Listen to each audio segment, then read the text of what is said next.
Hello, my friends, and welcome back. Thank you very much for being with me again today. As I mentioned many times before, the Ukrainians are planning to destroy the Kremlin or at least attack Moscow. Remember when I was talking about the Ukrainians' capability of doing that, and that is by using those 1970s drones, the Soviet era, the ones with jet engine, flying low altitude, and they hit very deep inside Russia. Remember those ones? They hit those airfields, military airfields, and Engels, which is about 700 kilometers inside Russia. And not only there, they hit a few targets a few times. I think that it was only target practice. Now, those jet engine operated, they call them drones, they're like rockets. They flew a low altitude and they hit those targets. And they were very accurate. Remember, in Engels airfield, the Russians have their strategic nuclear bombers. So if they hit that thing, they can hit the Kremlin with no problem because Kremlin is within range.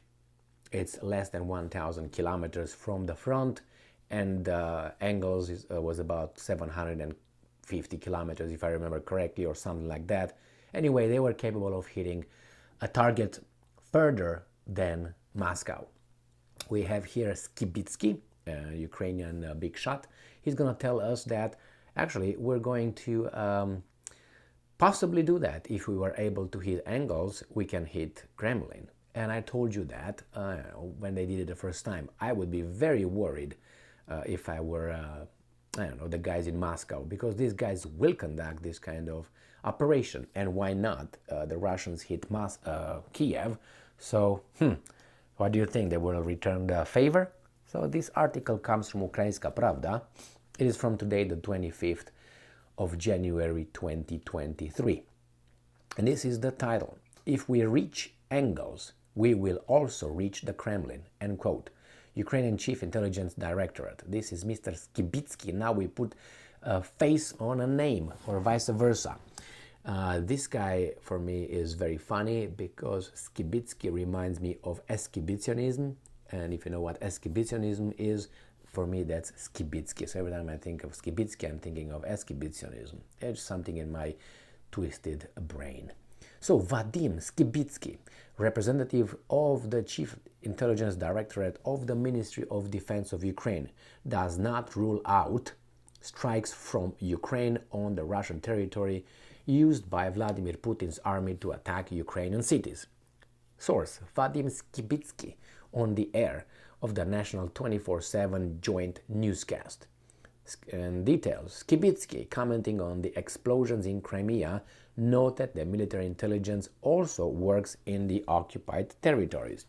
And since there is a, and I'm quoting, powerful regrouping of Russian troops, end quote, Russia's mobilization reserves are moving in all directions of the front, both from Rostov Oblast of the Russian Federation and from occupied Crimea. Strike can also be carried out on Russian barracks and training grounds because, and I'm quoting, sooner or later from these barracks they will go to the front line and attack our villages, our cities, Skibitsky said.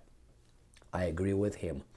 If you hit me and you attack me from a different country or your country, you hit my villages, my towns, I think I should have, based on the principle of reciprocity, the same right. But hey, I'm talking about rights and things like this. That doesn't work in a war. The representative of the Chief Intelligence Directorate of Ministry of Defense of Ukraine did not rule out strikes on Russian territory. Why would they? Because this is a war that's controlled. Not only that Ukrainians were not able to do that, I don't believe that. I think we're just told not to do it because the big boss and Russia had a little bit of, behind the scenes communication all the time. I would be surprised if they didn't. When they tell us, Shoigu didn't speak with Lloyd for, 6 months or 7 months, or Milley or something, General Milley and General Floyd. I don't believe it. Lloyd, not Floyd. Not that one, this one. So I don't believe that a bit. The Ukrainians were limited in their ability to strike or use certain kind of weapons, not because the Ukrainians were not able, because they were taught not to. For whatever reason, not escalate. But little by little, they will escalate. They will have long-range missiles. They already have these drones, supposedly from 1970s, built in the Soviet times, which are capable, as I said, they fly low altitude, therefore they can avoid detection to a certain extent.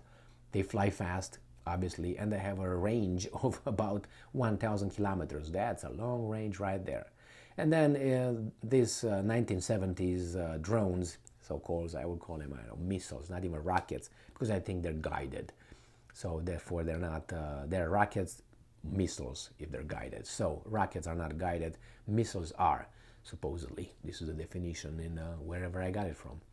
So in this, a missile is a rocket, but unguided. You know, you just take the ballistic and you release it. The missile, you just release it and goes wherever you want it to go, if you have the coordinates. And obviously these 1970s missiles were coordinated, were organized, and knew exactly where to go. That tells me that they were helped by other entities that provided the whole thing. Those missiles were upgraded by the Ukrainians in the 1990s, I think, and then in 2006 or so.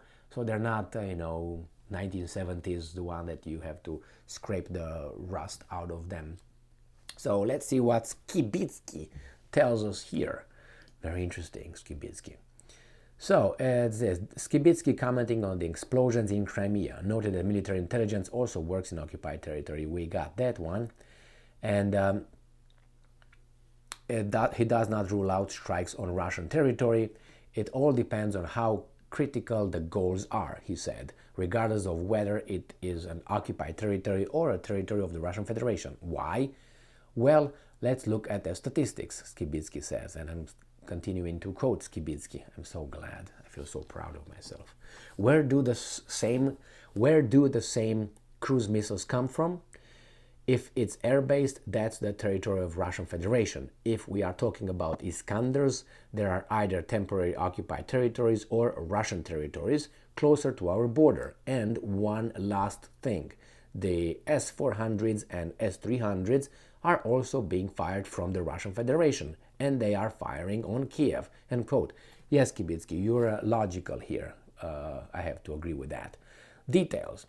To the remark that the Russians do not put air defense systems near the Engels airport, but put air defense systems near the Kremlin, Skibitsky replied, and I'm quoting, but that's after the incident at the airport in the city of Engels. No, it took the Russians 1 month to bring Pantsir batteries in Moscow. 1 month that since the last attack with these drones conducted by Ukrainians. Only one. In 1 month could have been so many attacks on Kremlin that... And this means that if we reach Engels, we will also reach the Kremlin. Yes, that's true, Skibitsky. And here we have background. On December 5, Engels and Diaghilevo Russian airfields were attacked. According to the Russian Ministry of Defense, the attack was carried out with the use of Soviet-made unmanned aerial vehicles modified by Ukraine to carry explosives. On December 26, this is, again, a Ukrainian drone attacked Engels Air Base, killing 3 people and injuring 4 others. And on December 29th, Russian air defense systems shot down a drone in the Engels district, Saratov Oblast of Russia. Satellite imagery showed no obvious damage at Russia's Engels Air Base after the 26 and 29 December drone attacks. However, it did show that Russia had reduced the presence and activity of military aircraft there. In addition, protective barriers have appeared at the battlefield. On January 19, social media was flooded with photos and videos of air defense systems on the roof of Moscow city. At least 5 such cases have been reported, in particular a photo of the Russian Defense Ministry building with the Pantsir S-1 air defense system was posted online. I made a video on that. And on 20th of January, a video appeared of air defense systems located 10 kilometers from the residence of the Russian President Vladimir Putin in Moscow. So that's what it is, my friends. And